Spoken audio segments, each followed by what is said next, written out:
Hi, everybody. Really good to see you. Hello from California, from the Bay Area. My name is Seicho. I'm one of the senior students, the Zendo, and I'm really glad to join you, particularly at what feels to me a very peaceful time of day, particularly here because it's 3 hours earlier.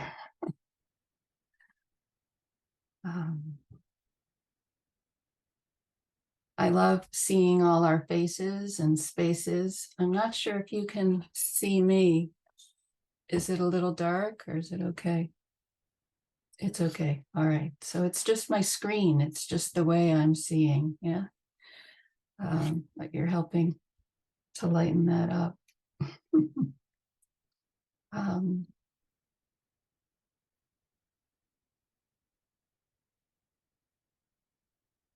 As it always is, when we gather this way together to practice, it feels really good.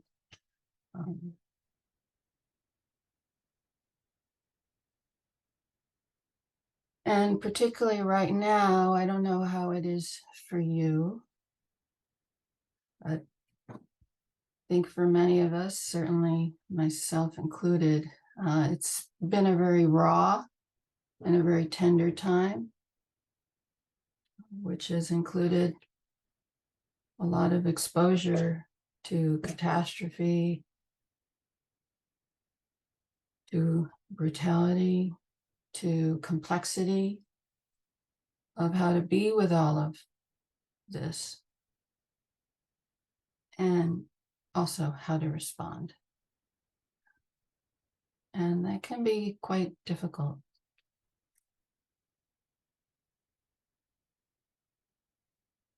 So we speak a lot in Zen and in Buddhism about refuge. To begin with, the 3 refuges of Buddha, Dharma, and Sangha.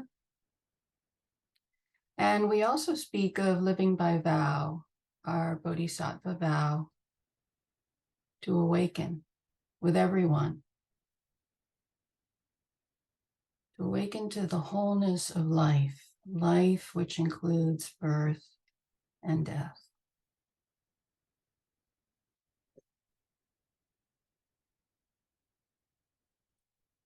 What we don't speak of nearly as often, I think, is imagining this practice and also this vow as a sanctuary. It's not a word we, at least in my experience, we hear a lot in our zendos. When I hear that word, most often what comes to mind are the words, the teaching of Rabbi Abraham Joshua Heschel, who wrote in a book entitled The Sabbath, talks about a sanctuary in time, the Sabbath. He writes, the Sabbath is a day on which we're called upon to share in what is eternal in time, to turn from the world of creation to the mystery of creation, from the world of creation to the creation of the world. So just let that sink in for a moment. You know, what that might be for you.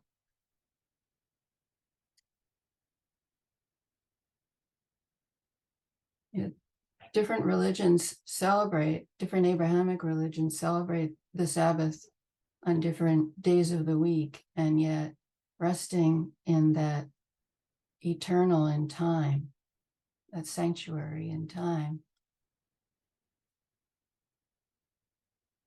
maybe all time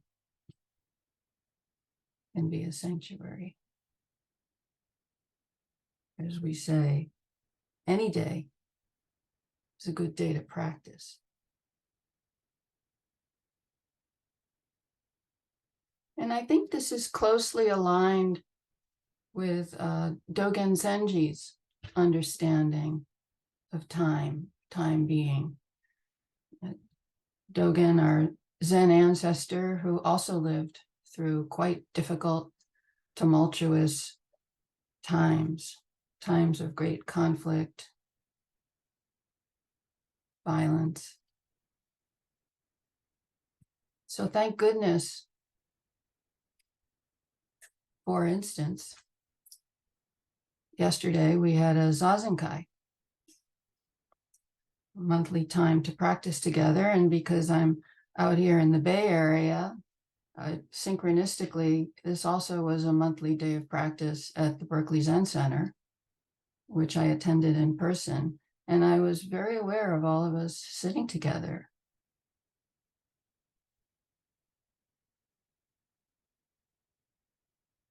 So what's that sanctuary? This sitting together, this being time. In Dogen's commentary on the Heart Sutra, it's called the Maka Hanya Haramitsu, he points to what this sanctuary is. He speaks of our embodiment. And what is our embodiment? As we just chanted a few minutes ago, eyes, ears, nose, tongue, body, mind, consciousness. The way I hear him speaking in that fascicle is that he's speaking of our embodiment, what in Buddhists speak called skandhas, sometimes aggregates. That this is really our humanity. Our embodiment is our humanity. And he says that it's expressing prajna, wisdom, we could say heart wisdom, or understanding the wisdom of emptiness, or what Thich Nhat Hanh calls interbeing. And Dogen writes, the 12 sense fields are 12 instances of prajna paramita. And the 12 sense fields are talking about all these senses and mind and the objects. So the technical detail is not so important, but what does that really mean? When we chanted in the Heart Sutra this morning, Avalokiteshvara Bodhisattva clearly saw emptiness of all the 5 conditions, thus completely relieving misfortune and pain. Wow. Have you experienced that lately? Relieving misfortune and pain through your embodiment? Not easy. And yet we chanted. We chanted together. Encourage one another. But for me, the sanctuary really shows up when we get to this line. Thus, the bodhisattva lives prajna paramita. Life that includes birth and death. Life that's coming alive through our vow. What is that? That's clear seeing. Seeing with the prajna eye that can see through to our, we could say, shared humanity. And for me, this is also quite personal. Over the past month, I have been grieving. And I've returned again and again to what I experience as a sanctuary in grieving. And it's rough, reeling in moments with raw pain and shock and helplessness. And again, keeping it personal, which, to be honest with you, I wondered in preparing this talk, how personal is appropriate? Because we each have our personal. But in this case, what I landed on, what, if you will, sitting with this, what came through as the wisdom of this moment, is that that's important, the specificity of that, placement of that.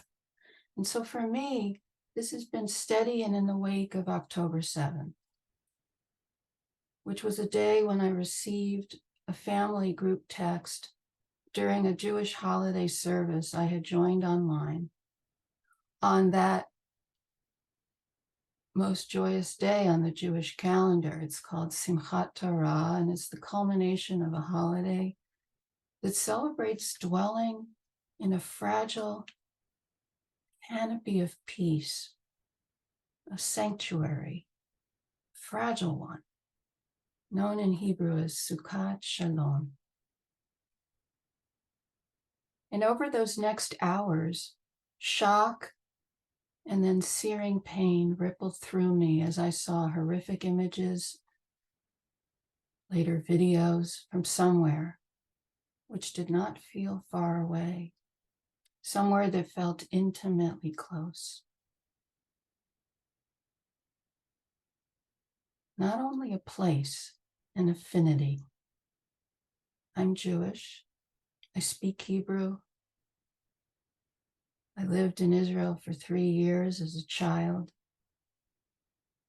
I have friends, many of them active in peacemaking, and I feel a kinship. This is very close. And also close is the terrible toll in Gaza. And that too, when I go deep, is personal. The intergenerational trauma, the heart-wrenching and maddening complexity in the war and war generally, something that Bokushu Sensei touched on yesterday in his talk. This time also of Veterans Day. I have struggled to see in all this, to see with this prajna eye that can see the wholeness of the situation. And I wonder if you have too, if you still might be. The wholeness of life. And I've needed a sanctuary. And I've also felt, and sometimes just in the flow of things, I'm called to respond. Facing conflict at the high school where I teach mindfulness, Jewish and Arab American teachers both feeling unsafe. A Jewish colleague confided that she switched out her Magen David, so-called Jewish star necklace, with a Hamza. First, out of fear, and then out of a longing for a shared symbol, some way to be close. And this closeness, this sanctuary of grieving, flows back to the closeness of being a New Yorker on 9/11 more than 20 years ago.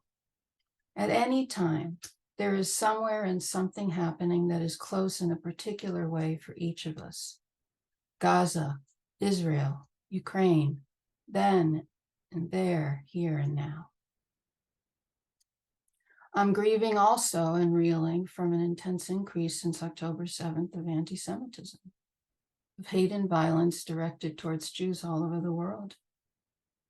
Here in the Bay Area, in New York, on college campuses, a rabbi murdered in Detroit who was active in Jewish-Muslim partnerships, in Europe, in Canada, in Africa, and Australia. Yesterday, when Bokushu Sensei spoke about these current wars and how to face and be intimate with the world, he reminded us of a famous line in a dialogue from a koan, "What do you call the world?" We might say in this historic moment, how is the world close to you? How can we dwell in a sanctuary that includes such closeness when it means opening to visceral and horrific pain, yours and mine? What language shall we speak to go there? These issues are so complex. The rhetoric, the social media posts, the ability to see directly, seemingly, while also sifting through so much spin and so much vitriol. It's overwhelming. And yet, what does it look like not to be complacent? I don't know all the answers. I'm not in the middle of a war zone. And yet, the world is right here. So what can I offer? What can you offer? What can we offer? And this is where the sanctuary of our Zen peacemaker tenets really hold us and help us to see and to hear and to touch what's real, what's really important. Not knowing, bearing witness, healing action.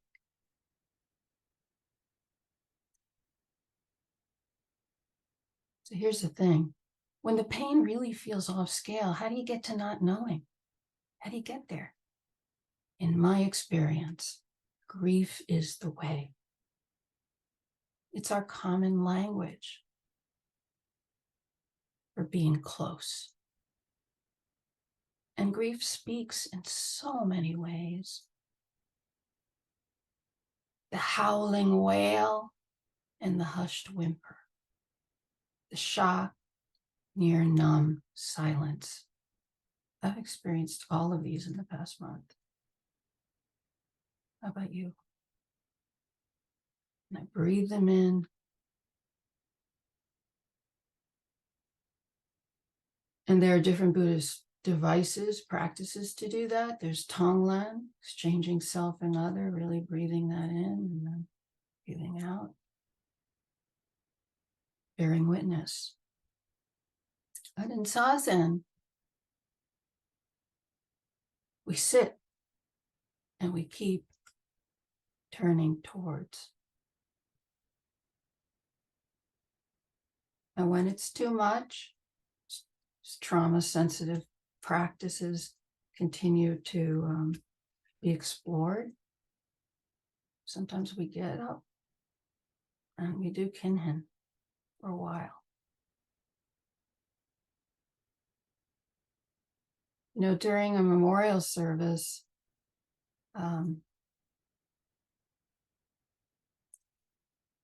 the officiating priest, after reading a Dharma statement, wails. I.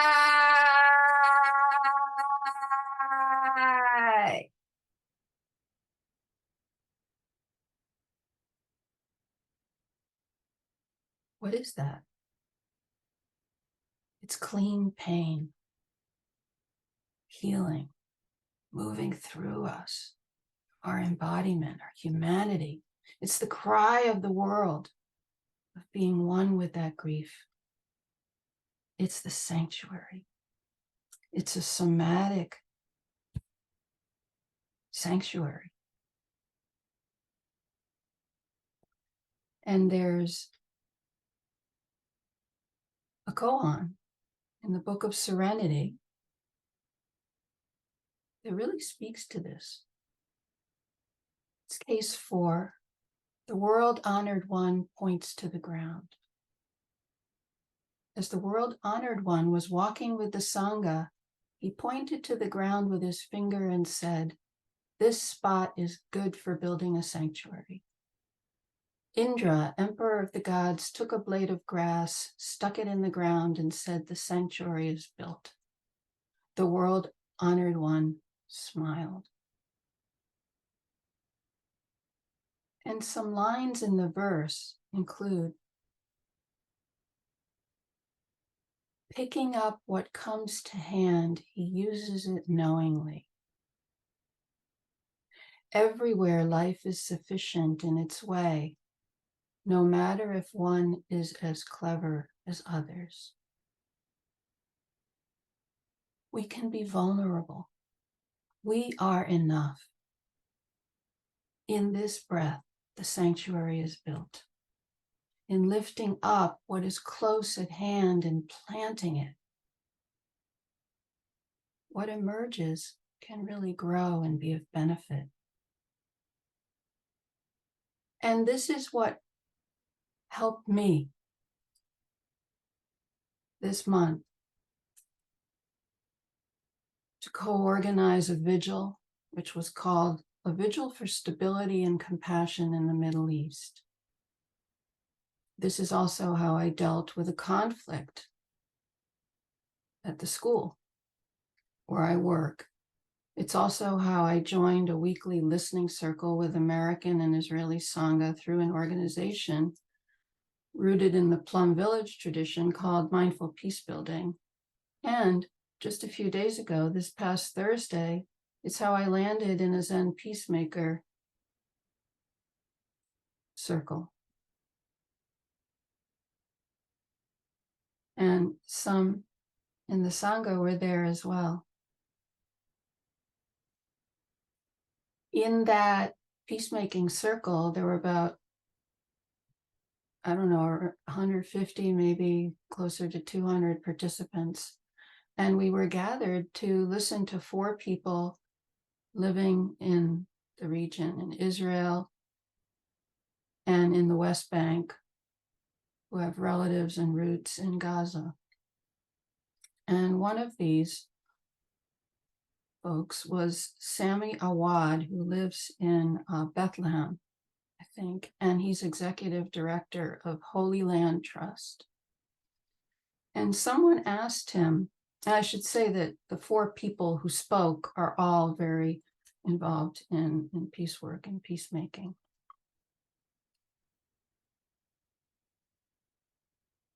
And someone asked Sami at some point if he, at this point, had hope. And he actually spoke of how hopeless everyone is. And then he paused. And he said that from this space of no hope, when all the old ways are gone, the old ways of trying to work for peace and so on, advocate ceaselessly, work for justice. When all of those old ways are gone, and by the way, this is something that I've also heard Israeli peacemakers echo in recent weeks. Yet none of these folks stops there. What Sami said was that in the spaciousness of no hope, new hope can emerge. He said, we'll meet again. We'll trigger each other in our respective trauma. And in the end, we'll hug. Listen to each other. Listen to the pain. And that was his encouragement. Listen to the one you really don't want to listen to. Listen through the pain. And there's the hope. It's the way when no one knows, because war and peace flow together, and hope and hopelessness flow through each other. So let's sit with that for a minute. Just breathe that in, what that is for you right now. That pain, that grief, hopelessness, helplessness, whatever that is for you right now, and where it's landing in the body. See what happens as you keep turning towards and breathe out. And as is our practice, we breathe in and widen the awareness to wherever and whomever comes to mind. Here in this breath, the sanctuary is built.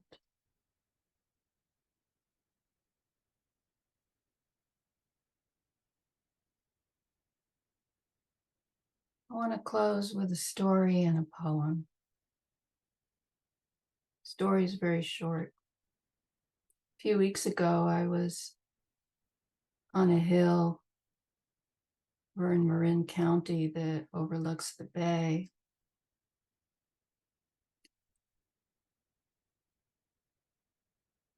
And I saw a deer.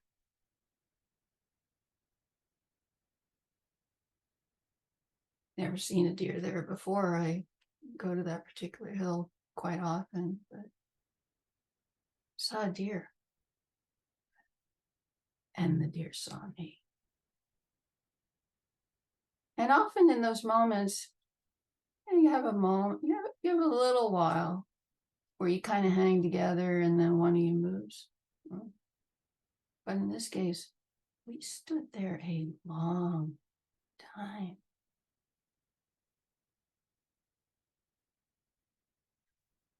Really stayed with me, so much so that the next morning, as I was sitting, this poem came through me. And I'll close with this. It's called Being Seen. I see you. Do you come as friend or foe? I don't know who you are. Shadows of war imprinted long ago meet earth and sky. Now, here we stand, not turning away. This breath, your gaze, inexplicably intimate, closes the distance between us, opening a pathway to possibility.